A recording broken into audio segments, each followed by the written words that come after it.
everybody. Welcome to The Banished Zone, the show about flesh and blood with Bryn. And with Chris. And today we have so much news. I don't even know where to start. I know where to start, but There's angels really, in the outfield is what happened. we- There's outsiders in the outfield. What does that mean? I don't know. Just outsiders made me think of angels in the outfield. That's crazy. I haven't thought about that movie in years. Mm-hmm. Well, anyway, don't think Outsiders. about fucking angels in the outfield. Think about outsiders. So we've talked about outsiders before. The set has been announced. The set is scheduled and everything. Yeah. But literally yesterday, as we were almost winning our armory. Oh yeah, we were rolling up to the armory and everyone came in and they were all looking at their phones. Everyone was just trickling and be like, guys, did you hear? Did you hear the good news? Did you hear the news?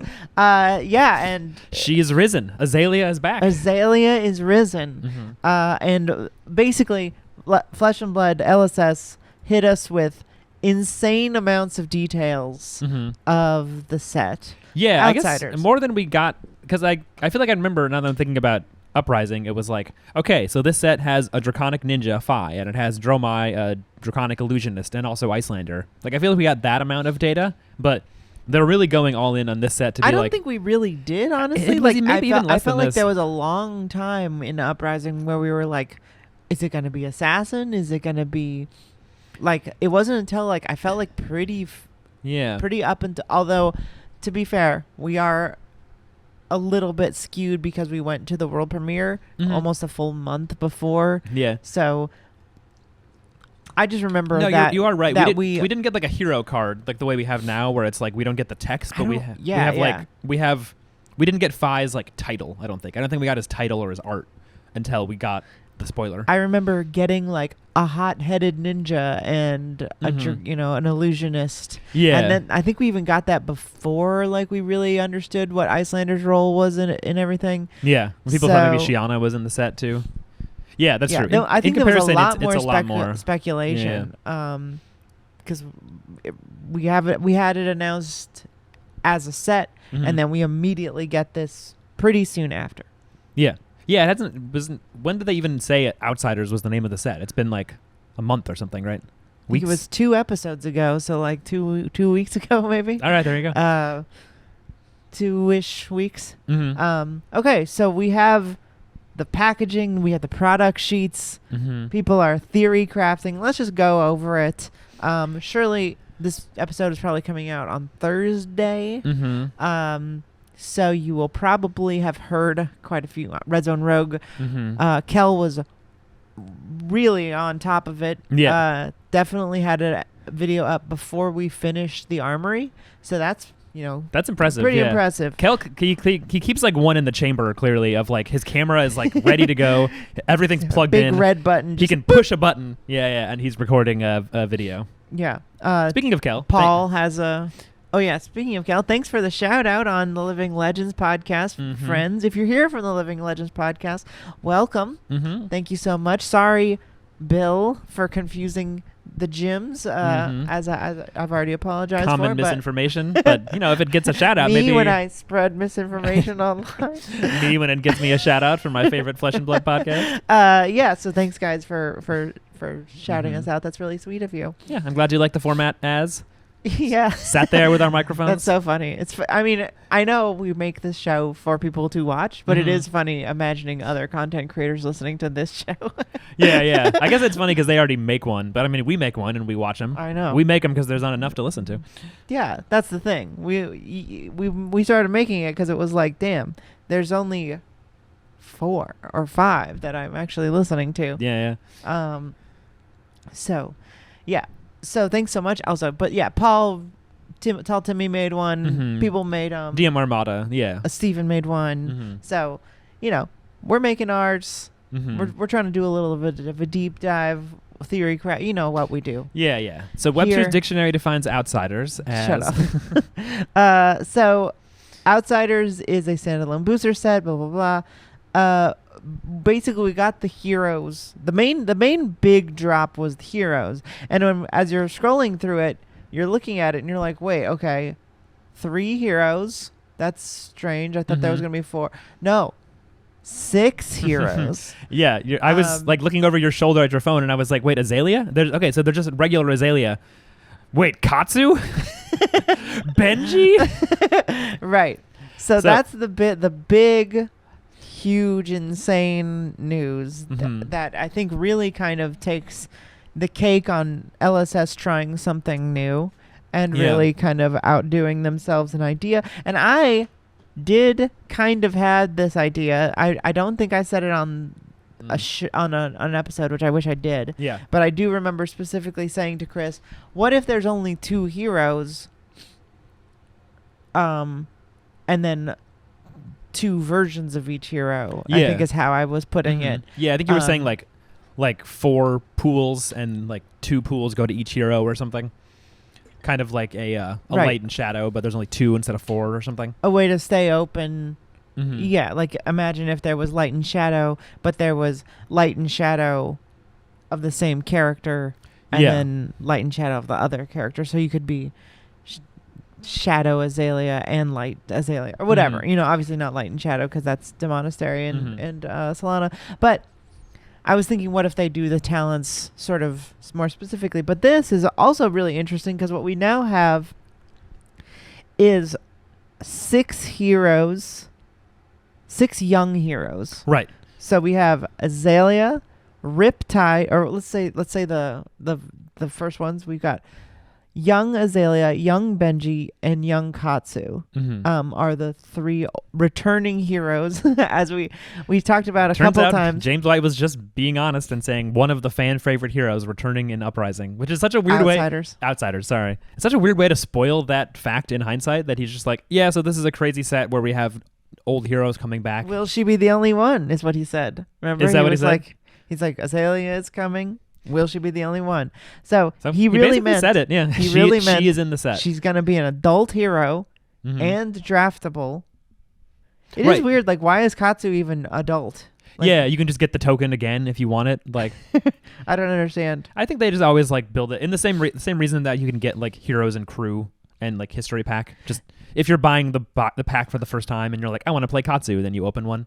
But it is funny that you get an adult one when he's already a token. So there's reprints of adult Katsu, adult Azalea, and young Azalea, young Katsu. That has actually changed. And Banji. Because I remember we noticed that, like, right, so Kel pointed it out that the token was like the Welcome to Wraith token and Azalea's was the Arcane token. But now I'm pretty sure they all say Outsiders, right? They all say out 047 or whatever. And I wonder, actually, I just realized that that's one of the things people use to figure out like how many cards. Yeah, is like where the hero is and determines like. If you don't know, because I didn't know this until I started sorting my cards by set. Very recently did I start.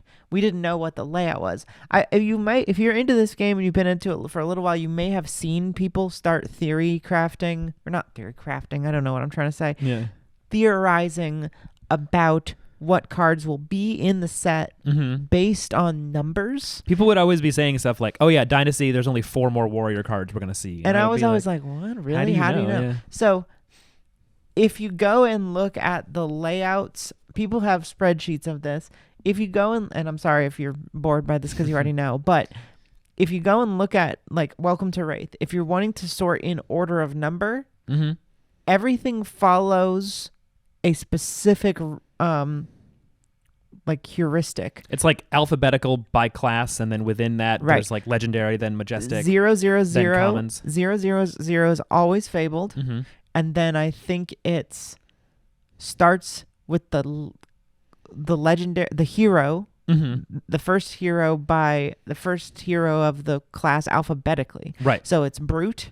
So it's Rhinar. Yeah. And then he's like 001, I think. Yeah. And then it's his legendary, which is Scabbies. And then it's his majestics, and then it's his rares in alphabetical order, and then it's his commons in alphabetical order. Yeah. Even some other sorting where it's maybe like non-attacks and there's like other stuff too. Yes. It's attacks and then it's non-attacks alphabetically. Yeah. And then we go to whatever's next. I think it's Guardian. Guardian, then Ninja, then Warrior. Right. And then it's all in that order. So that's how the legendaries are sorted. That's how the M's are sorted. That's how everything is sorted. And then you go to generic. And then there's tokens at the end. So Yeah. there's like, this is how they've done it since the beginning, and they never changed it. Every set Which is like that. so Right? weird. Yeah, It's so weird. yeah, they change a lot of other stuff. That's true. Yeah, so people have really accurately been like, this is going to be that card. Yeah, because as soon as they do a spoiler and it has a number, they're like, okay, so this number, and then between this one, we know there's 21 ninja cards that we don't know yet. Right. But we can be sure they're ninja because they're in between two other ninja cards in a whatever. Right, or you in the can numbers. assume it's going to be an M, a majestic, because it's going to be that. Right. So what people are theorizing now that like assassins aren't going to have tokens. People Yeah. are saying a lot of wild shit, and it's like, I think someone said something like there's going to be about 75 split class cards, which we haven't gotten to yet, but we should talk about. oh right, we will. Yeah, we'll get there. We'll get there, team. Everyone knows what we're talking about. Well, maybe this is the first time they're hearing about it. I hope so. So we have 3 returning heroes, Mm-hmm. and then we have 3 brand new heroes. And those heroes are Riptide, Lurker of the Deep. Mm-hmm. He is a big boy. Mm-hmm. A big green fucked up ranger. You know, my theory, he has both of his young and adult hero tokens are have the pits border. Uh-huh. But I think he looks like a brute. Like, he looks like a Savage Lands guy. He does look kind of like a brute. He's yeah. green. Like, he's actually pretty green. Even when he's young, is he green? Because I know he's green Yeah. as an adult. Yeah. I don't know. He has that build. He's green, and he's big, and he's got a big belly. But he's And like he's a oozing toxin as an adult, though. Yeah. But- So, Yeah, maybe he is. yeah, I'm not really sure what his deal is. I mean, no one's really native to the pits, right? It's like people are sort of pushed in there by extreme. people are born there, I think. Sure, but I guess I mean like people kind of like. Yeah, I mean, I'm sure people are born there, but people also kind of get pushed in or travel in or whatever. Yeah, so I kind of not sure where he came from. So we've got these. I'm sorry. We should actually say there are 1, 2, 3, 4, or 1, 2, 3, 4 returning heroes, because then Yeah, you've got Arachne. right. Arachne in the first draftable set. It is a different Arachne. Mm-hmm. It is a young only Arachne with only 19 health. Called solitary confinement. which I think was pretty clear as soon as we saw I mean, I said this, an assassin You common did. with stealth. Arachne does not have stealth. Arachne Huntsman does not have stealth on their hero text. So if it's a common and it references a keyword, it's like that keyword is on the hero base or in some way, or like Pretty likely their that text like references it, because right. it was kind of interesting because I saw that and I was like, what do all the like Dromides commons say? And they mostly say stuff about Ash. They do stuff with Ash, or they make an Ash or whatever, and that's on her hero text, like Phi. Draconic links. Draconic links, and that's what his text says. So it's like it ties in. I'm sure with Katsu, it's like a lot of combo cards because his hero text is about combo. So yeah, it's like we assumed it wouldn't be Arachne as they were already printed. Because of that, we assumed it wouldn't be Arachne. Right. I thought it would be a different hero. I didn't know they would A just different assassin. remake Arachne, sort of Dorinthia Quicksilver Prodigy style, a different young hero with slightly. I'm guessing the hero ability will be similar, but who knows? I don't know. It might be have to do with stealth, which we'll talk about later what that might be. Yeah, yeah. And then our last new hero is Uzuri Mm-hmm. Switchblade, who is a lady who appeared. This is the first most interesting thing for me lore-wise. Yeah. Is that Uzuri comes from Mysteria. Yeah, young Uzuri is her- from Mysteria, has the border, and then adult has the Pits border. So she moved there. She left And it changed. and moved, and now she's from there, and that's really interesting. Someone pointed out that there's a very old Katsu lore Mm-hmm. article where he is traveling somewhere to find a cure for a disease that people are dying of Okay. in Mysteria. Yeah. So there's diseases in the pits. Mm-hmm. That 3 main ones apparently, Oh, which yeah. I kind of have to imagine are not talents exactly, but kind of what we're going to be seeing. Mm. There's 3 Marvel Majestics that are about frailty. One of them is going to be frailty, and that's Mhm. some sort of, and like this guy's Riptide's like oozing with stuff as his adult. Yeah, it's He's all got like barnacles growing out of him or whatever. So I think Mhm. I think there's going to be some sort of disease spreading across Wraith that they're trying to find a cure for. Maybe they think like part of the whole, because everywhere is having problems in the story currently in Wraith. So maybe part of the problem is like diseased bacteria spreading out from the pits, and it's like infecting other places, and people are trying to figure out. Actually, wasn't that on that remember that video Tall Timmy shared that was like an old forgotten like New Zealand morning news show where they went to the LSS office and like interviewed James White and stuff? Yeah. And there was a whiteboard that had like little post-it notes of like story and stuff. Yeah, we talked about that. We did talk about it, right? Yeah, because one of them was dregs entering Arya through the pits or something. Like there were dregs that were ending up in Arya and not just in the pits. Right. So there's all kinds of stuff like stuff is bleeding together and stuff. Maybe it's related to that.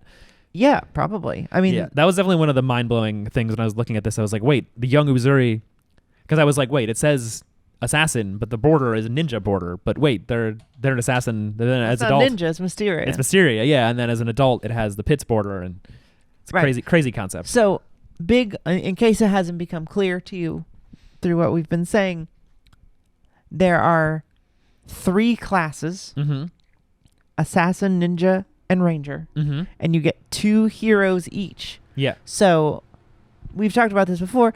Brian Gottlieb and Flake have said that the draft experience is going to be crazy. Drafter's dream. A drafter's dream. And I think what that means is that they've found a new way to make you even more open. Yeah. So you can start drafting an assassin, and then you can also be like, well, what assassin am I going to be? What archetype within that assassin am I going to be? Yeah. Do I have enough cards to like justify being Arachne, or should I just be Uzuri? Because who knows what's better about Uzuri or worse or whatever. We know she has one more life than Arachne.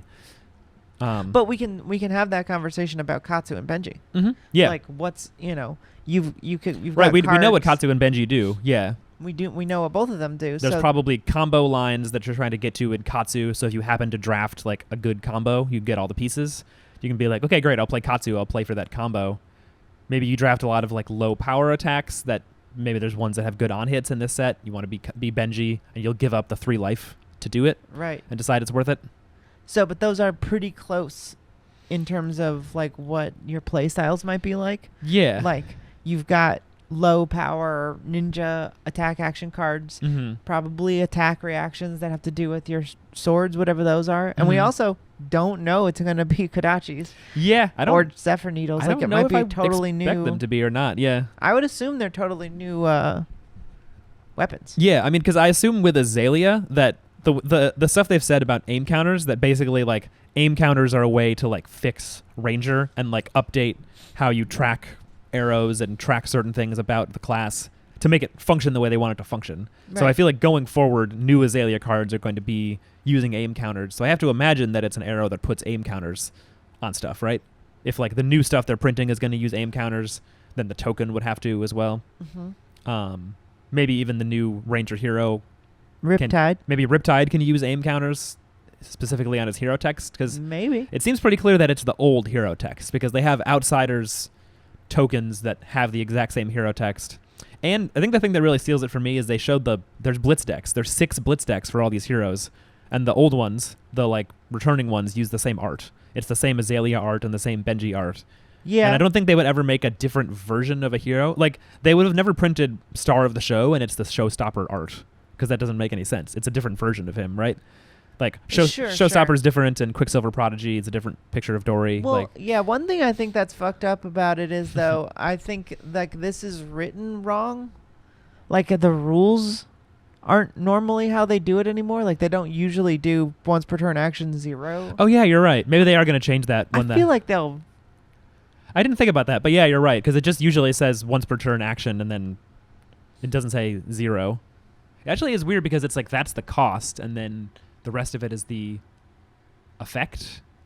I would almost think it'd be part of the I cost feel is like putting the they'll card on top. it's really hard to imagine they won't rewrite this to fit the new like syntaxes. It's so God. Syntaxes? How do you say that? We always talk about this. That one of us would be like, "What does Azalea's hero text do?" And the other will be like, "Wait, okay," and then start. Yeah, divining. it's like a fun quiz. It has an See essay. if you can remember what Azalea does. Yeah. Pause the video. What does Azalea do? And then we're gonna read it to you. Mhm. Don't dumb it down. Explain Azalea. Tell me how Azalea works right What is a now. rhizome? What is dominate? Put a card from your arsenal on the bottom of your deck. If you do, put the top card of your deck face up into your arsenal. If it's an arrow, it gains dominate until the end of turn. Go again. So Yeah. you can do once, you can sink away your arsenal Mm-hmm. into the bottom of your deck, Mm-hmm. and then you can put the top card of your deck face up in your arsenal. And you don't know what it is. I Right. mean, unless you opted. Unless you That's opt. why you run the Skullbone Crosswrap. Mm-hmm. So I don't know. I still don't get how it's going to work. Yeah. Maybe I still encounters. think it's written really weird. It's written strangely. I mean, it's a weird ability. Yeah. But okay, we've talked about we have these heroes. We should talk about the Marvels. In Okay, Outsiders. so yeah, we've got this really interesting hero situation Breakdown. where you've got 3 classes, 6 heroes, Mhm. so you can move around, and you think, well, you're still going to be kind of locked in to a Mhm. class. Uprising was 3 right? heroes, and it was sort of like you had to eventually choose. Well, Uprising was 3 classes, Yeah. and even though we had two heroes that shared a talent, Yeah. I mean, people don't even really think of Dramai and Fi as having the same talent. 'Cause Yeah. it like doesn't matter. There's like some cards that cross over technically, but it's like no one is excited to run a Phoenix Flame in their Dromai deck, or like right. maybe a Blaze Headlong. That's fine to go in both decks, but yeah, it's like there's not so much crossover that you could really be taking Draconic cards and feel open. However, Mm-hmm. the very next announcement is hybrid cards. Outsiders Hybrid. introduces new hybrid cards that can be played by 2 different classes. Hybrid cards enhance the drafting experience, allowing you to keep your options open. The 3 most iconic hybrid cards from Outsiders appear as Marvel research notes that perhaps hold the answers to the origins of the 3 deadly diseases that plague the inhabitants of the pits. So they show us Codex of Frailty, Mm-hmm. the Marvel and the regular. Codex of Frailty says one is just a book. It's just the regular is, I just literally just right now realized the assassin borders on one side and the rangers on the other side. Oh yeah. Oh, I that's so didn't- smart. I didn't even notice that. That's cool. but Yeah, that's kind of that's weird looking. yeah, that does look. Makes it look funky. Yeah. I like it. Is it even like that on the Marvel? The Marvel is kind of just a different border entirely, I'd say. The Marvel appears. Yeah, it's sort of more of a legendary style border, but Mhm. drawn. So if you haven't looked at these, I might try to edit some of these and put on screen. But if you're listening on the radio, the regular one is a regular card with a book. It looks like a tome Yeah, kind yeah. of card Looks a little fucked up in green. with the 2 different. An assassin border on the left and the ranger border on the right, and then the Marvel looks like a page out of the codex. If you zoom into that card, it's that page. Oh yeah, yeah. And it has this sort of drawing of a man, like with all his skin coming off, Yeah. his ribs are exposed, A and then cadaver. there's like Yeah. a flower. You can see the pretty yellow pitch line up there. Mm-hmm. It does have the still has the shield, the defense, and the cost, and the pitch. Yeah. But it says each hero puts an attack action card from their graveyard face down into their arsenal. Each hero that does discards a card from your graveyard. So you get to pick whatever it is. Yeah, your best attack in your graveyard. Stick it in there. Or whatever you want to play. Create a ponder token under your control and a frailty token under each opponent's control. Go again. It has go again printed Yeah, on yeah. it. It's got go again. That is very nice. I love a non-attack action with go again on it. Yeah. Well, calm down. It's not making any rune chance. So Don't tell me to calm down. I'm just saying. Even in Kano, I would love a fucking non-attack action to have go again. Well, Kano doesn't get such luxuries. He already goes forever. I know. Even in Icelander. Well, she goes forever too. Well, but she doesn't go forever. She has one. Amulet of Isis go again. Yeah. I wonder if they're like, shouldn't have put go again on that that one. It's nice to have. It's very nice. Yeah, they didn't. Well, maybe they knew they were going to print an Ice Wizard soon. Who knows? It's a good card. Channel Lake Frigid 0 has cost go again non-attack that does something. Love it. Yeah. So this is interesting, right? Like, this is pretty cool that you put a card from your graveyard into your arsenal, especially as a ranger.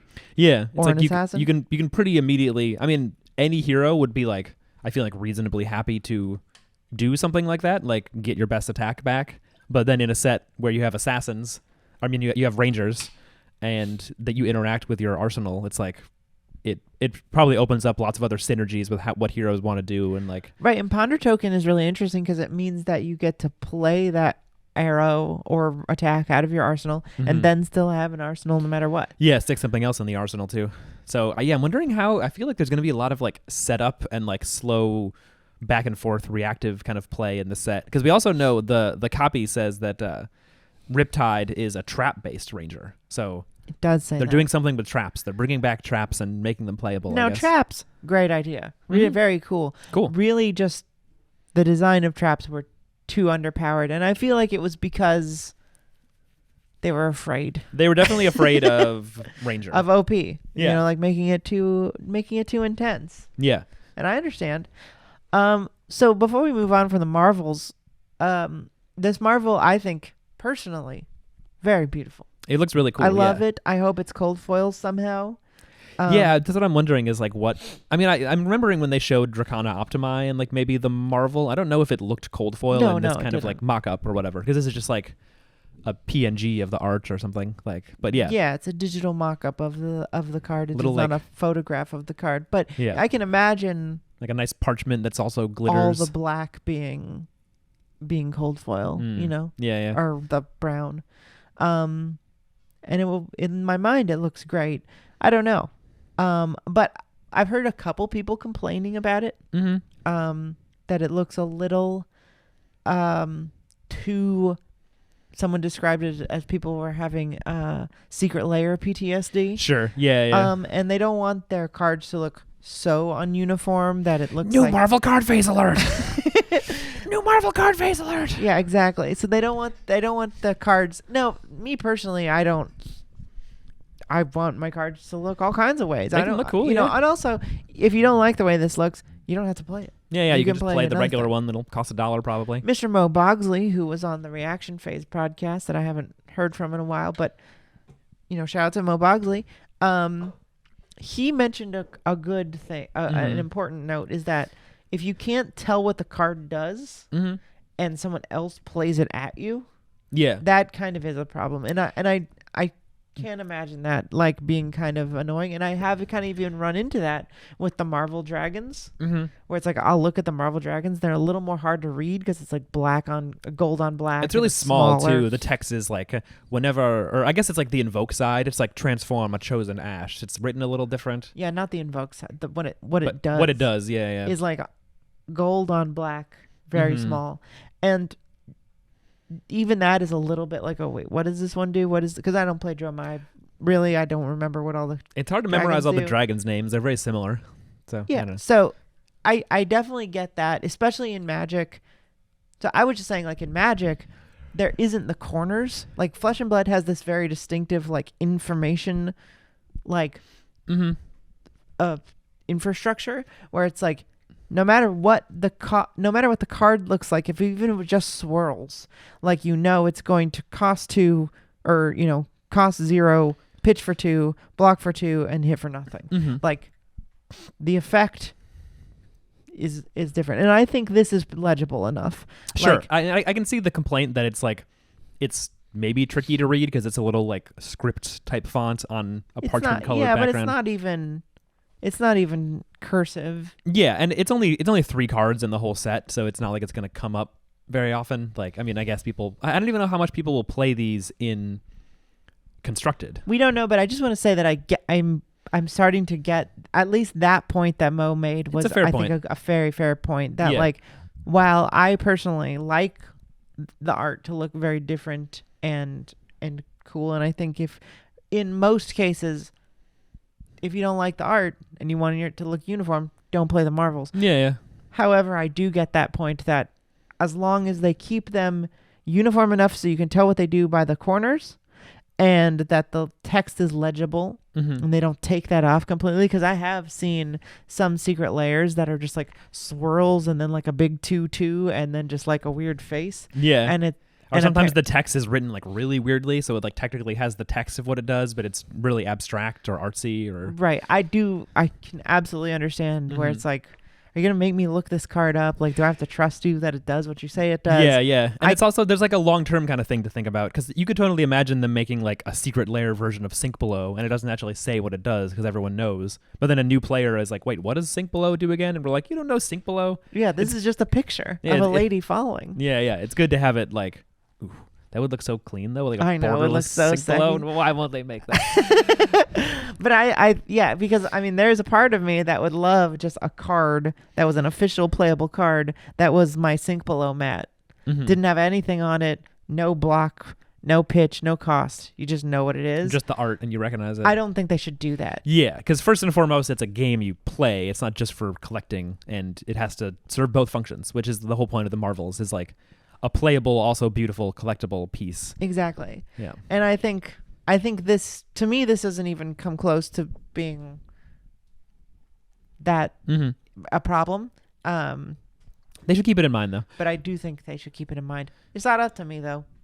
So it doesn't really matter. We're kind of just arguing amongst ourselves. Yeah. But yeah, the important thing outside of the Marvel aspect is just the fact that this means every class is going to have...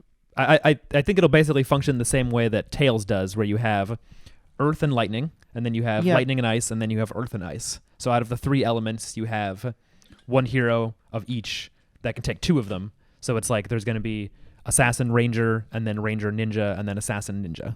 Right. And I like the idea that it's interesting to imagine like Ninja can't do that. Ninja is never allowed to play a zero cost and get an attack. Or is it any card? Assassin and Ranger. Oh yeah, attack no, it's action. An attack action. Yeah, that's true. That could be too busted in Ninja, because it could just like get your combo back together, or get Spring Tidings if you're Benji or something. It's interesting to be able to Lava make Burst this, as Fi. Ooh, actually, it'd be kind of cool if they made you that. can't do that. Okay. I think that you also already have Mask of Bouncing Link. Yeah, so but you can calm go down. back from the graveyard if you already played it. What did they just ban? Didn't they ban Mask in Pouncing Links in Blitz. In Blitz, yeah. Little busted to have 7 free damage in a 20 life format on your armor. So we're getting a hybrid cards, and they say that there's going to be 3. It says the 3 most iconic hybrid cards from Outsiders. Probably all the 3 There'll be 3 Majestics. Yeah, probably. But yeah, that's interesting. Do you think there's going to be some that are a lot? Yeah, I hadn't thought about that. There could be more. There could be no generics in this set. Yeah. There could just only be hybrid class. Do you think cards. some hybrids will be common level, or like are they going to be only rare and up? Like, because if it's common, then you're going to see a lot in a draft pack. Maybe we'll see commons, and then all rares are class, or all rares are hybrids. Yeah, that could be interesting. Yeah, because it like perfectly solves, because people, like, when Uprising was out, I think it's sort of like the experience of drafting Uprising and the fact that it felt so on rails made people kind of revisit Welcome to Wraith, or if they ever did draft Welcome to Wraith. It's like, we've talked about this, that we did it, and we're like, wow, it's such a breath of fresh air, because there's these generics that everyone wants. So there's ways you can still have agency on like pick 8. You can maybe even have not picked, you like probably want to have picked a hero by then, but you don't have to have, and like, right. You can lean towards something by taking generics that are good for it. But the thing is, like, there's so many generics in Welcome to Wraith that like they really can't print a 0-for-4 generic D-React again, because then you'd start reaching a critical mass of just like free defense reactions in a deck. So they can't really print them in. I don't see why not. I think it would be like a power creep thing if there were too many. So you can't just keep printing good generics, because then they're playable and constructed. So this kind of gets around it, where they're only playable in Assassin or Ranger decks. So then they're much more balanced towards what that class wants to do, or how much power they want to give to that class specifically. And maybe they're not even all that powerful in some cases. Like, I could imagine that the hybrid ones are like less, like the best cards to take are going to be just Assassin cards or just Ranger cards, but the hybrid ones give you flexibility and let you just like fill your deck out with playable cards that you want to see, and then you can take whatever great card you see of either class and then lean one way or the other. I think there's going to be more commons that are hybrid than most people think. Okay, yeah, I interesting. think I there's like going to it. be like significant amount of class cards, but then there's also like probably 3-ish hybrid commons in every pack, Uh-huh. because I think it won't really make any sense if you open a pack and then immediately take you only get one rare or 2 Mhm. rares maybe, and then you immediately take a hybrid card, Yeah, that's true. And then then you just the rest of it is nothing. it's going to be such a weird set for signals, because it's like, are people going to have the concept of signal? I mean, it's like every draft has signals, I guess, but it's like if someone takes an assassin ranger hybrid, it's not much of a signal. There'll probably be some. Well, yeah, but I mean, It's kind of like a signal that they're open. Okay, but you can't have it both ways. You can't want openness and then be like, you're not signaling enough. Oh, no, I'm not saying that. I'm not saying it's a good or bad thing. I'm just saying it's going to be interesting. Like the way that signals happen will be quite different Right, for in the sure. set. So then we'll look at the product sheet Uh-huh. and the fun things to notice about this. It comes out March 24th. Mm-hmm. Spoiler season starts March 4th, which is less than 2 months away. Mm-hmm. It's like 7 weeks, I think. Very exciting. Probably Very like exciting a couple time. little things before that too, like a little trickle or something. We shall see. No, people mentioned that, or noticed, me included, Mm-hmm. that they didn't announce a world premiere. Yeah, that's true. They haven't yet. I kind of don't think they will. I Do you think it's going to be at the? No, wait. It's not going to be at the Pro Tour because that's a month afterwards. So that would be a full weird time. month afterwards. You never know. Or though. actually not a full month. It's only actually. No, yeah, it is. It's like it's almost a full month. April after. 27th. Yeah. Oh yeah, we know when the Pro Tour is too. That's exciting. I find it hard to believe that they would be like 7 weeks before. Yeah, you're right. It would be even. It would be even closer to now than the Pro Tour is, and they just announced the Pro Tour. Yeah. Are they So- going to say come to Vegas in 4 weeks for a pre-release event? Like maybe, but yeah, I see Kind what of you're doubt saying. it. Yeah, I maybe don't you're think right. that'll happen. Okay. I think that they released a full map of all the places to go experience the premiere. That's true. And and they also put out like they were like, here's our plan for organized play this year, and they like said there's going to be a Pro Tour in North America, there's going to be a calling in Indianapolis, like, so if they knew there was going to be a pre-release which also would have a calling and other stuff. A premiere. Yeah. I don't think they're going to do A premiere. I think it makes a lot of sense that they don't do a premiere this year because there's 2 draftable sets. And then Yeah. what are they going to do? 2 world premieres? That's true. Like, I think they're already trying to cut back on what people feel the need to travel to. Mm-hmm. That would mean, and the world premiere had a calling. Right. And we also know where the callings are. It's in Indy. Mm-hmm. When is that? February something. Maybe there'll be some. I don't think they haven't announced there'll be a world premiere in the calling. So that Yeah. there's no way they're gonna do a calling in Indianapolis and Auckland. Yeah, maybe they're just trying to prioritize like other big events and also try to prioritize like the premiere happening at LGS's, which is I would cool. be surprised if there isn't like some card reveals at Auckland and Indy Yeah, or yeah. something. But like, I don't think there's gonna be a straight up world premiere like surprise outsiders draft or anything. Mm-hmm. It'd be fun. It'd be cool. I would feel very annoyed because I'm not going to go to that one. Yeah. But speaking of Pro Tour, wait. We wanted to talk about what we learned from this. Mm-hmm. What can you glean? So there's 239 cards in the set. Okay. 16 cards per pack, just like Uprising. Mm-hmm. 24 packs per display, blah, blah, blah, like normal. Cold foil, approximately 1 a set, like normal, which usually means 2 a set on to a case or to a box on average. Okay. But sometimes you're not guaranteed any. But Right. Sometimes 0, on average 1, but it feels like you get 2 in a box. Yeah. Fab 2.0 style. Yeah, rainbow foil, normal 1 per pack, rare higher 1 per pack, or 1 or 2 per pack.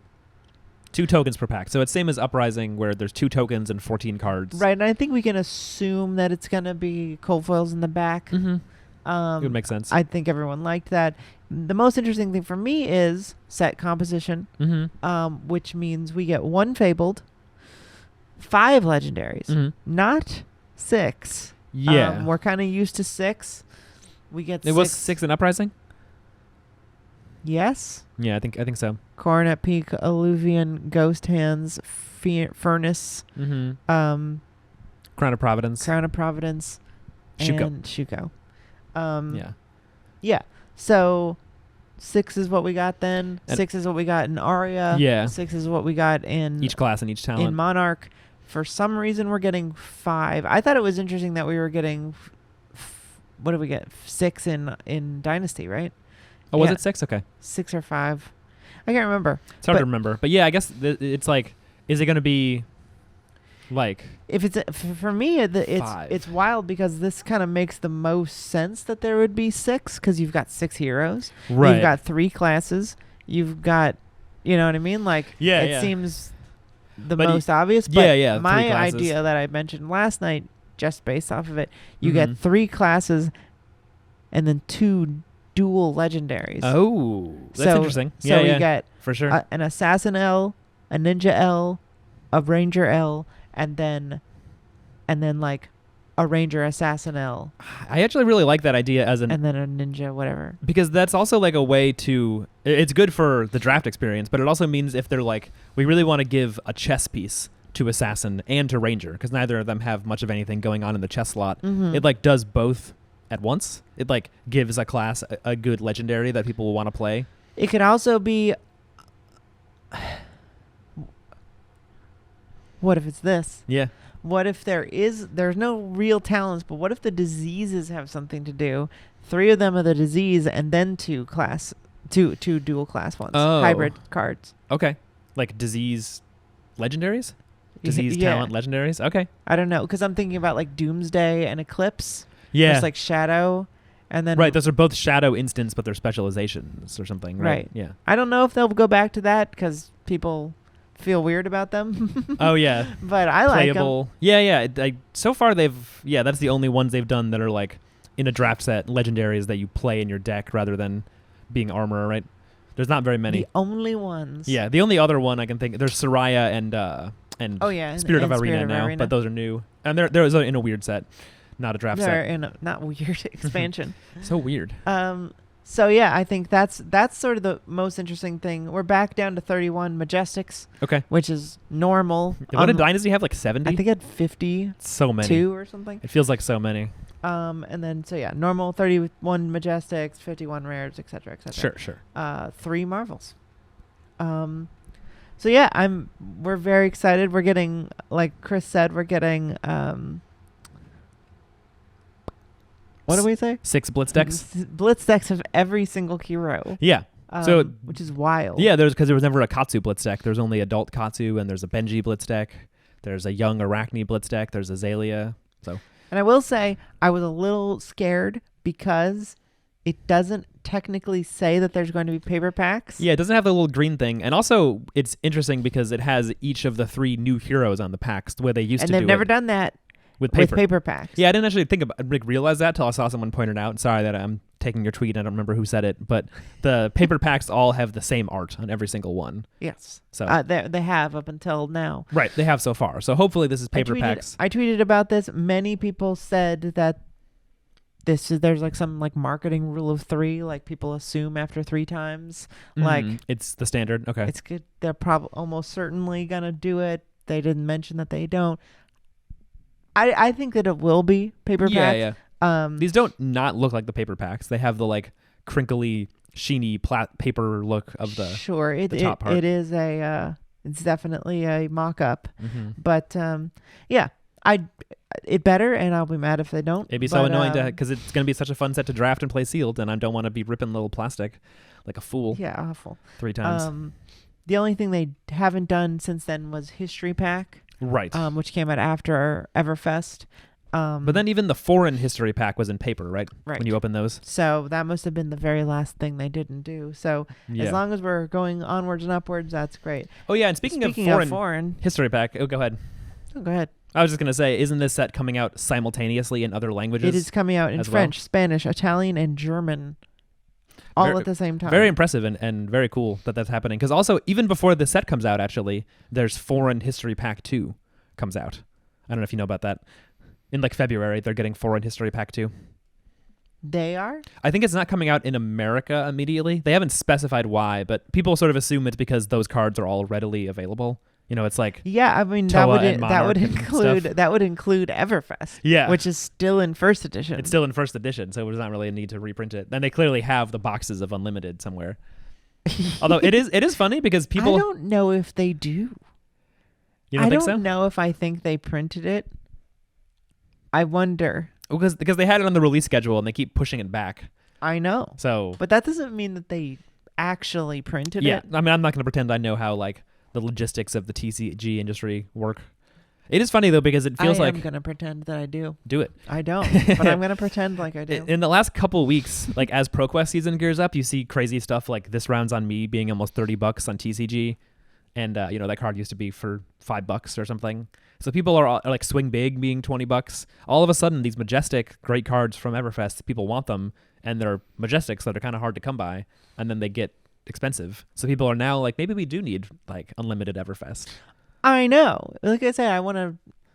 Whatever. I mean, stupid people are doing a lot of buying. Oh, yeah. But it does make me want to buy Everfest like buy the first. boxes. Oh yeah. with the cold foils in it. It's got cold foils. I love the little cold foil. Anyway, so that's very cool. Mhm. I hope that's good for. I hope they've figured out their translation issues. I was just thinking that, and yeah, it would be a that- shame if they got more egg on their face with the translations. Yeah, I feel like they'll hopefully learn their lesson. They seemed there. considering they made an apology post on their website about it, which they don't do all that often for stuff. It's like, it's not like they apologized Yeah. that Worlds was in a tent on the website. They just No, were no. sort of, they were like, No, we only heard rumblings that anyone even cared about that. right, yeah, which is like, that's fine. I wasn't there, but it didn't seem that bad. It is what it is. They're going to get a better venue next time. But the translations, they clearly felt bad enough about to be like, we're really sorry. I feel like it's only been that and Briar. Oh yeah. What was it? Dustblade, where they're like, we messed up.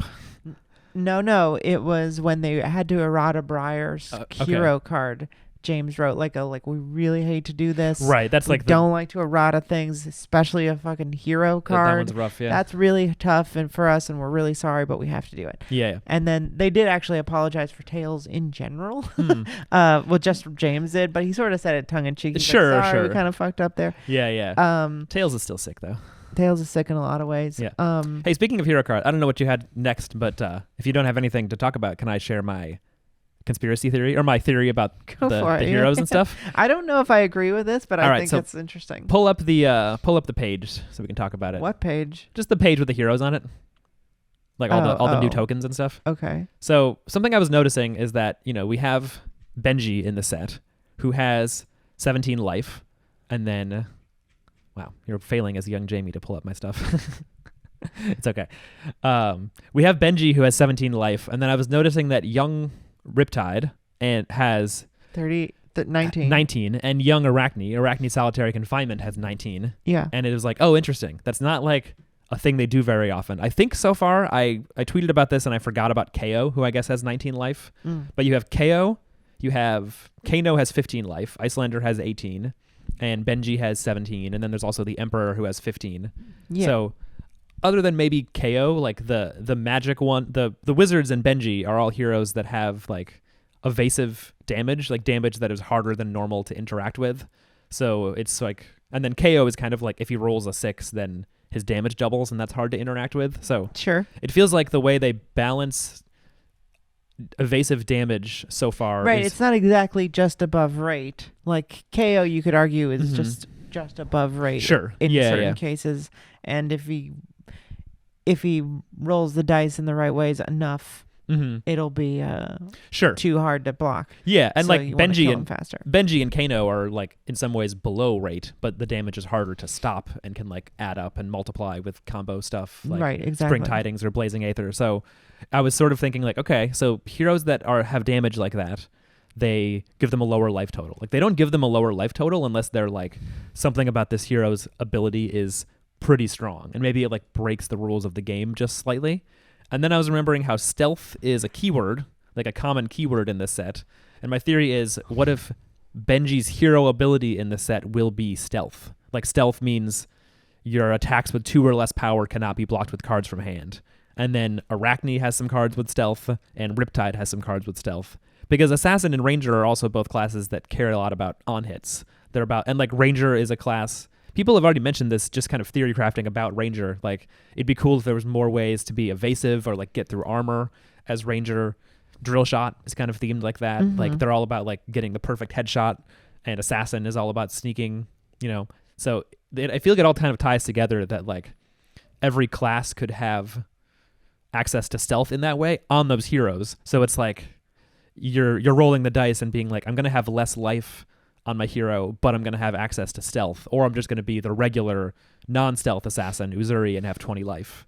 And I mean, it's less stark. Like Benji has 17, which is, you know, that's a whole card less than Katsu. Like your opponent basically gets to play 1 free card is how the math works. Arachne is just 1 point. So that's pretty, I don't know. I guess it's like, if you think the game could come down to 1 life, then it matters. So I don't know if it'll be as strong. I was maybe thinking it could be like stealth 1 on Arachne. Maybe like Arachne has really small attacks that are actually still dangerous, because it also kind of makes sense as what I taught when you explained this to me last night, I think it's interesting because what I think it would prioritize is defense reactions, because Razor's Edge says if that's what stealth means, Razor's Edge says target attack action card with stealth gains +3. Yeah. But what that would mean is then it could be blocked by something from hand. Yeah. So if you attack react that, so you play something, imagine you play something with 2 attack that has stealth, can't be blocked. Right? So it doesn't necessarily have to be on their hero. The card has stealth, meaning it can't be blocked by cards from hand. Yeah, sure. It might just be on the cards, not the hero itself, which is what Benji does. So then, but then if you pump it, then it loses that power. So then they can block with a defense reaction from hand, but only if they have a defense reaction from hand. Yeah, so yeah. I think what it suggests, if that's what stealth is that they're highly prioritizing the reaction step. Yeah, especially because there's a trap ranger. There's a trap ranger. They want you to do a lot more blocking with D-reacts. And I think that's great. I like that. I think the one problem I have with Flesh and Blood in general is they have this really cool idea of like a round of instants where you can just be like, okay, I play this, I don't block. And then it's like, but then I play this. But then like, I play this, and then I could play this. Yeah. And there isn't a lot. I feel like those moments when you have those interactions are sort of edge cases in this game, when they really could be like a couple times a game, like staple of how the game works. Yeah, it's like I feel like basically there's Dorinthia and that's it, where it is actually like that's where the game happens when you're playing Dorinthia, is does she play a react or doesn't she after you've moved past the block step. And otherwise, you know, like I guess Kasai like reacts to pump her sword and stuff and can be pushing through hits, and ninjas can be running Razor Reflex and Ancestral and stuff. So it's like, especially against Benji, like Benji's having a Razor Reflex on Spring Tidings to get through your armor or whatever is like, it's relevant there. And then I guess more recently with Assassin, because Assassin got some really good attack reacts. But yeah, I'm excited to see, like, because I don't actually know if there are very many Ranger attack reactions. There's an instant, there's Rain Razors, and there's a lot of like non-attacks that pump. But I'm trying to remember if Azalea or Lexi have any like attack reacts that are for arrows. I don't think so. I don't think there are. So but I think it'd be cool if there was. It'd be cool, yeah. So I like that idea. I don't know if that's what it'll be. Obviously, we won't know. But that's an interesting theory. It's a little out there. But I think that we should wait and see what... I'm interested to see if you're right. Yeah, I feel like it's a long shot to say that literally like Benji has stealth too, and that's what the keyword will be. I think it's probably I don't likely. think it will. I think that they probably... Well, although at the same time, I kind of am in camp they're going to rewrite Azalea. Right.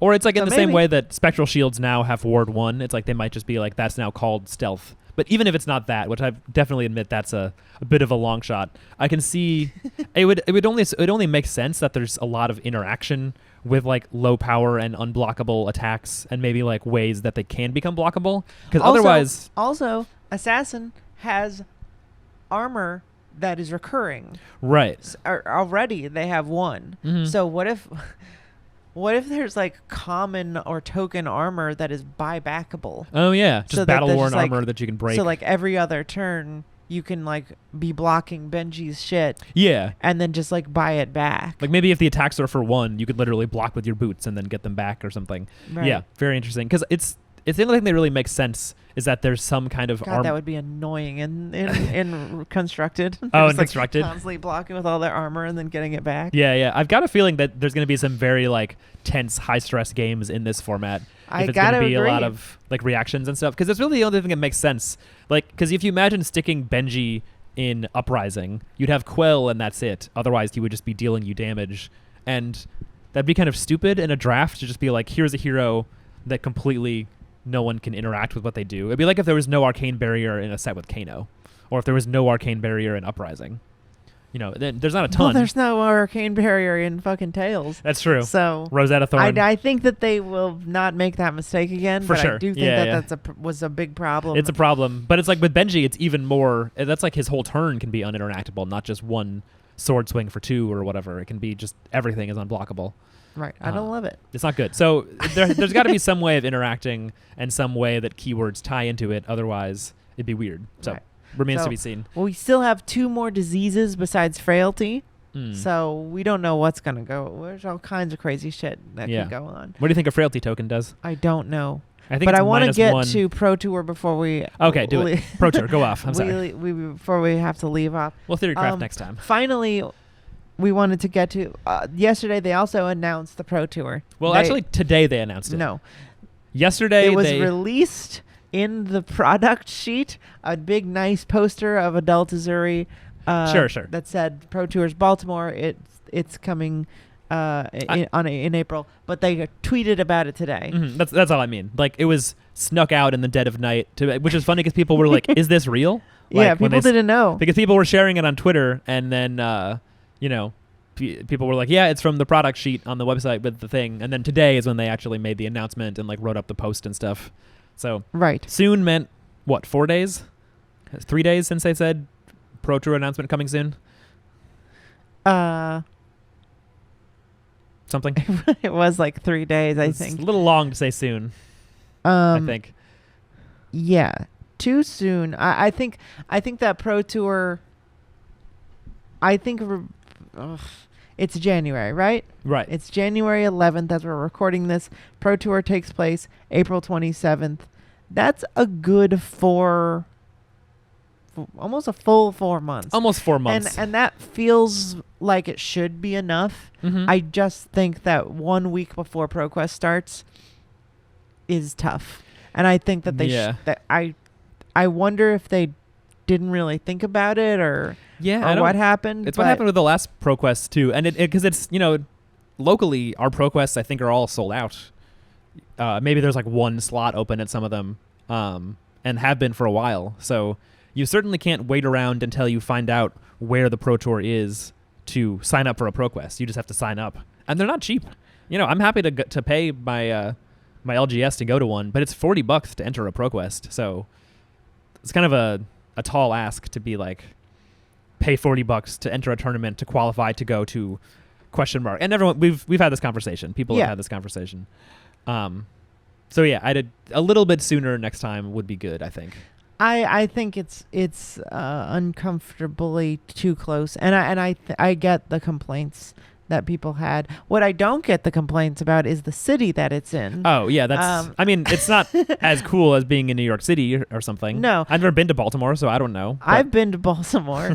I mean, this is like Baltimore is a goth pilgrimage where Edgar Allan Poe died, and it's a normal ass city. I mean, when I went, just like Philly. Honestly, if we're gonna talk about like white pearl clutching. Like I've definitely felt way more unsafe in Philly. Okay. In certain areas where I played shows, I'm like, people live here. Yeah. Like there's just like buildings that are boarded up and like it feels like I'm an abandoned ghost town half the time. Half this No country shade, feels Philly. like that. No shade to anybody who lives anywhere. No shade to anybody. What about Hitler? Where did he live? And shade to him, maybe? I'm sorry.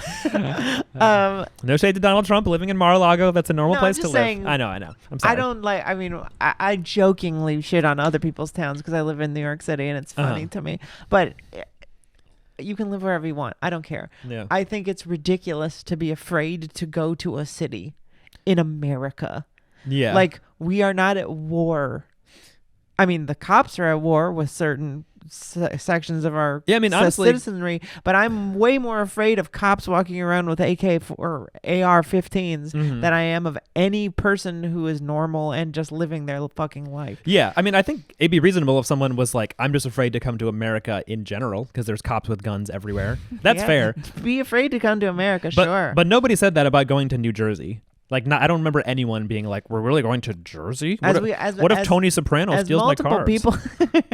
As multiple people pointed out, there's already been an event in Baltimore. We just had a fucking Battlehard in there in August. There's been SCG cons, like Magic has been there for many years. There's been like Pokemon. This convention center has Comic Con there. Nobody steals people's comic books. I'm sure robberies happen. Well, sure, yeah. It's normal for people to behave badly. Yeah. I'm sure it's other people attending the convention center. Like, how else are they going to know you have Fables in your backpack?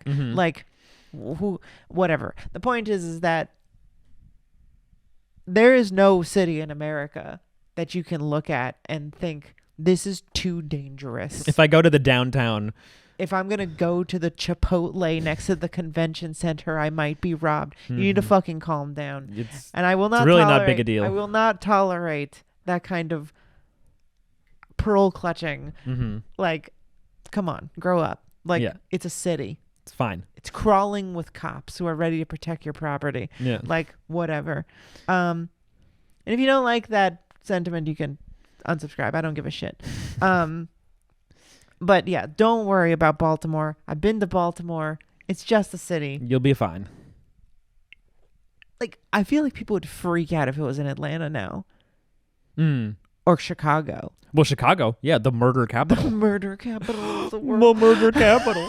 Yeah, it's just like, I mean, Chicago is like one of the most fucking suburban ass cities I've ever been to. They have the big, like, shiny bean or whatever. Yeah. I mean, it's like, and the part of Maryland, Baltimore, where this convention center is, looks like that too. It's exactly every American city is like, every mid-sized American city is like just the same place. Well, because in these big cities, they put all the black people in one part and don't give them any money, and that's where all the crime is. Right. That's where the danger is. So don't go into the middle. Don't move there. Don't move to the poorest neighborhood in Baltimore, right. And you won't be a victim of crimes. I mean, it's not the danger is because they arrest more people. Whatever. This isn't a political podcast. Yeah. But point is don't be scared. Don't be a goofball. There's no reason to be a coward. Don't be. It's fine. Bad things can happen. Most bad things happen to you from people you know in your own town. That's a statistical fact. Yeah. If you are going to get in a car wreck, if you're going to get murdered, if you're going to get sexually assaulted, it's going to be because it's from someone you knew. You know how often people go to the hospital slicing bagels? I don't either, but I think it's pretty often. I have heard it's a common reason to go to the ER is like using a bagel slicer or just like trying to cut death one. Traps. Yeah, you just cut your fingers. So don't live your life scared. As Tall Timmy said, it's no way to live your life. Yeah, and Tall Timmy's going to be there. He's really tall. If you're that scared, just message him, like, can you protect me? Hang on to one of his legs. You can, as he walks along like a kid, doesn't want to go to bed, you can hang on to his legs, yeah. Don't worry about Pro Tour. Baltimore is a fine city. Yeah. Has lots of lovely things Just worry about see. us beating you in the calling of the Pro Tour. Yeah. That's what you should worry about in a dark alley is Phi coming at you. Don't worry about it. I mean, really, I don't know. I mean, unless we were having it in Palestine or something, like, you're really shouldn't be walking around worried you're going to get... Honestly, I don't know what people are like. What do they think is going to happen? They think they're going to get robbed at gunpoint, I think, is like the thing. I guess. That can happen in any place. I mean, yeah. People can come into your house. whatever. You probably are people who have guns in your house anyway, so why are you worried? Mm-hmm. Yeah, can you bring a gun in Baltimore? Is that open carry? I don't know the laws. I guess you have to live there, though, to have a gun. Yeah, that's always how they get you. That's always how they get you. Anyway, Pro Tour, I think, all I wanted to say about it is that it's coming out a little too late. Especially for the one Pro Tour. Like, this is it for this year. There's this Pro Tour in... It. Yeah. That's it. And there's going to be a national season and then Worlds. Oh, yeah. So I feel like really got to tighten that up. Yeah. It's going to be a registration and then a banquet like usual. Fridays the Pro Tour starts. Then we'll have a calling, which is classic constructed, for 2 days. 2 days straight of CC. And there's a Blitz battle hardened on Sunday. But the Pro Tour is CC and booster draft both days. Yeah. I think that's interesting. That we're just like, if you are a top player, you got to do both. You got to draft. All the time. Nats probably, Worlds probably. Yeah. And it's also, they talked about this with the OP announcement a month ago or something, a few weeks ago, that it's sort of, it's structured around seasons, where this is the beginning of the like outsiders season. That it's like not too long after, like a good amount of time that you can practice for a couple of weeks and feel like you know the set roughly, and then go play it in a tournament. So then it's like when the next set comes out, it's going to be lining up maybe with nationals or something, probably, right? Because the expansion set will be lining up with nationals, and then the next draftable set will be lining up with the Worlds. Yeah, that's really exciting, because then it'll be like a new-ish draftable set at the Pro Tour and Worlds. Yeah, Outsiders is only going to have been out for a month. Yeah, and it's also like... So it's going to change the whole meta. You have to learn a whole new booster draft thing. Yeah. It's crazy. And, compared to Uprising, this seems like a set that is like, has a lot more avenues, a lot more archetypes. Because that's one thing people always complain about with Uprising, and I think fairly, is that within the heroes, there's not really archetypes. There's like the cards they can play and the way they function. There's no like... control Phi or like some other version of Dromai. There's just like play dragons, play attacks, and play spells. Sure. This seems like it could have archetypes. You could be making like a weird build of Benji. Absolutely. And so it's like doing wild shit. There's gonna be weird diseases you can give people with Benji. Yeah. So it's like who knows what the I don't know what that's gonna do. I don't think there's gonna be anything like Force Phi in this set in terms of like here's the an obvious strategy that you can usually do. Even that was like not necessarily always the right move. Yeah, it was just like a thing you could do depending on the seat. Especially if your name is Michael Hamilton. No, Michael Feng. Michael Hamilton likes to force Icelander. That's what I'm saying. Oh, if your name is Michael Hamilton, you're not forcing Phi, that's for sure. That's true. You're forcing Icelander. So, yeah, I'm all of this to say the game is at its peak. We are witnessing at its peak. It hasn't even begun to peak. Begun to peak. When I peak, you'll feel it. You'll feel it. I think we're witnessing a steady climb to the top of the Flesh and Blood world and mechanics. And I have the utmost faith that Outsiders is going to be just crazy. Hopefully great for CC set. too. The art is looking fantastic. It is cool art. We have our first black hero, our second black hero, first black woman hero too. We didn't even mention that. Yeah. Oh, very cool. That's nice. I try not to go a little, too crazy on them, but like, I think it's a little weird that they've been so regimented on the races of the ethnicities of their heroes. So it's always nice to see a couple new types of people. There's lots of different types of people. Throw a couple around. Yeah. So Uzuri is a black woman, and that's cool. Paranine pointed out that she looks quite different as a young that is person. True. She looks like Zendaya grew up to be Tiffany Haddish, which is a little odd, but probably different artists. Draw a young black girl, draw a strong black woman. Maybe that different artist had a different idea in their head. I don't know. I mean, she definitely doesn't look white in the first one. Like, she has the curly hair and her skin looks kind of tan. She looks like Zendaya. Looks like Zendaya, yeah. Zendaya. But whatever. I think that's funny. I think the set looks fantastic, and I'm excited to go to Baltimore in April.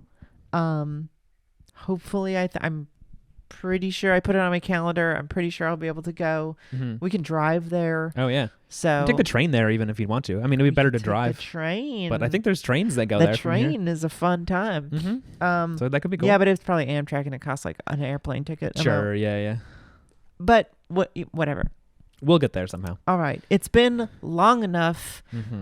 I still want to talk about it, but we got to save some for next week. Let's talk about it next episode. Yeah. We'll do one soon. So hope you guys are enjoying this release season. We're all very excited. Very exciting time. Don't get too angry online.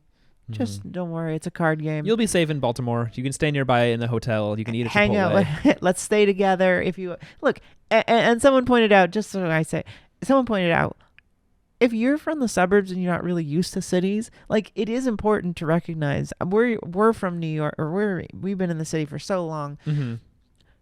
It is important to recognize, be aware of your surroundings, be respectful of the people in the city. Like, don't act like you own the place. Look like you're supposed to be there. Yeah. Like, there is a behavior that you kind of want to have that isn't like you look brand new. You look like you don't know what you're doing. You're carrying around a bunch of bags and looking scared. Like, yes.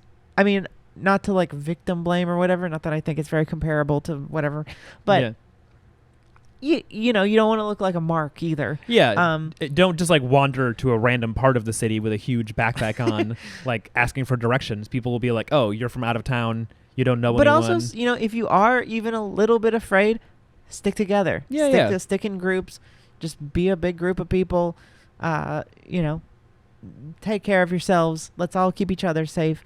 I have, you know, a friend mentioned to me on Twitter that they had a really bad experience in Baltimore and are a little bit nervous, and they've, you know, because of personal experience. And, you know, I do think if, you know, we can all be a community together to keep each other safe. You know, big cities, no matter where they are, especially in America, just generally, can be, you know, you run into people who you don't know, and sometimes you can have bad experiences with those people.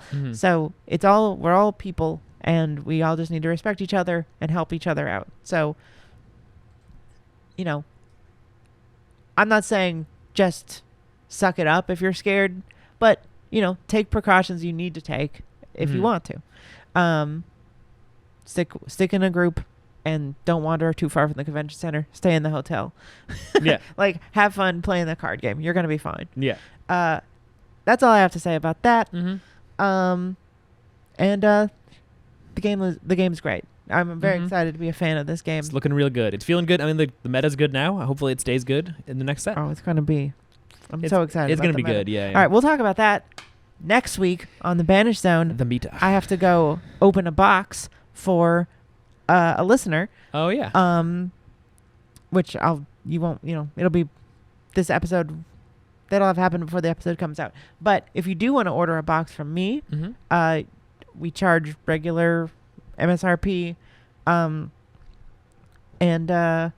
you can just go to the description. There's a link where you can order a box from me, and we'll open it on stream. I'm hoping there's a Discord now, so I would like to start organizing box breaks, box battles. Box battles, yeah, that's a good idea. If anybody's interested in that, go to the Discord. Let's just test who would be interested in this. You know what would be fun? I'm sorry, I know we're going long, but we just did a cool video. We did a little live stream at our shop last night. We just did. On Bryn's phone. It was a fun time. Of some box openings. Our friend Matt was opening a box of First Ed Crew. It'd be fun to do box battles at the shop. We could somehow. I mean, that was a very poor quality video. I was sort of underprepared by my own fault of my own. But if we bring the camera and the gear, we could do some much more high quality videos at the shop with, like a crowd cam or I think it'd be a lot of fun. That would be fun to be like, you could have people like reacting to your box and like if you win or not. Right, exactly. We cheering got you on. An audience, so we could do that. We could do box breaks with an audience. Maybe we should try to do a couple box breaks at the shop with an audience that aren't for sale, so we can show you what it'll be like. But go to the Discord. hang out with us Yeah. in the Discord, and let's gauge interest on box battles and box breaks with audiences and stuff like that. If you don't know, a box battle is where you pay for half of a box, and if you get the highest value card, you get the whole thing. Like So they one open person, packs back and forth, right? right? One person pays $30, the other person pays $30. One person pays $30 for nothing, the other person pays $30 for a whole box. It is a big gamble, but I love when DM Armada does it. It seems like a fun time. They're fun. I'd love to do that. So if you're interested in that, go to the Discord.